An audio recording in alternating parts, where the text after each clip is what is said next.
So in the last couple of days, I've brought you the case of Nyla, the little 7-year-old girl who had autism. She was mainly non-verbal and she was with a new childminder just this week, when within an hour or so of her mum dropping her off, the childminder phoned the mum, not the police, the mum, to say the little girl was missing. And then Nyla was found just a while later at the golf course in the pond. But there's so much more to this story that we're not hearing in the media. And the truth is, the childminder had been told by Hayley, Nyla's mum, that Nyla was not to go out without being on a wrist strap because she was a runner. And the childminder thought she knew better, not only took her out, but took her to a wooded area with no kind of restraint, no kind of wrist strap, reins, nothing. And then the worst happened. Now, this is the original messages between Hayley and the childminder, Kelly Marie. And she talks about all of the hours she can do. And her mum then goes on and says she has additional needs. She doesn't talk a great deal, but can tell you the basics. So she can say her name, she says mummy, she can say things like that. Now, she says, I am a SEN teacher trained and currently have a non-verbal child who I use Makaton with, and will also be here throughout the holidays. And her mum then goes on to say she can be a risk running outside, but with wrist reins, she's normally fine. And the woman goes on to address this and say, yeah, I keep the front door locked. I tend to be out a lot with the children. I do all these things. And so Hayley's mum has made her aware that Hayley is likely to run if she doesn't have those wrist straps, right? So Nyla normally goes to a special needs school in the normal term time, but it's obviously these holidays. And her mum is scrambling for childcare, and she has to work to provide for her children. So we then know that Nyla goes to the childcare. She goes to Kelly Marie's house, and that morning Nyla's mum's in such a rush that she forgets to hand over all the paperwork, like the slips to give her permission to take Nyla out.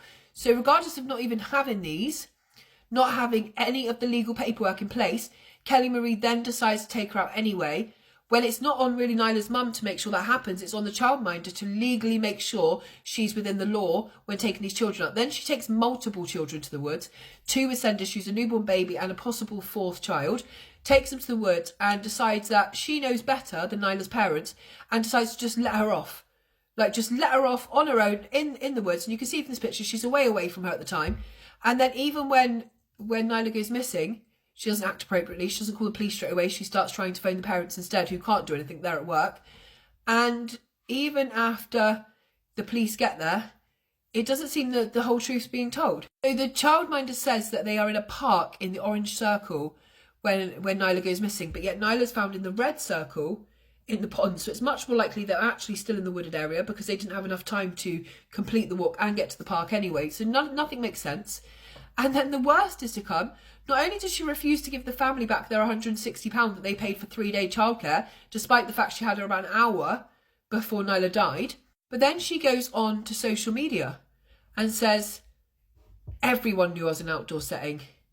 Any childminder would never accept a child who they know is one-to-one, as it had been something, but she was told that she was non-verbal autistic. And then she goes, thank fuck for Ring doorbells and cameras. Can I also point out that, yes, I'm a SEND trained for 10 years. However, I'm in a team. I had a team who worked in schools. I was not on my own. So all of a sudden, she's not a SEND teacher like she said before. She was just one when she's in a group. And I certainly wouldn't leave the scene of where my child went missing.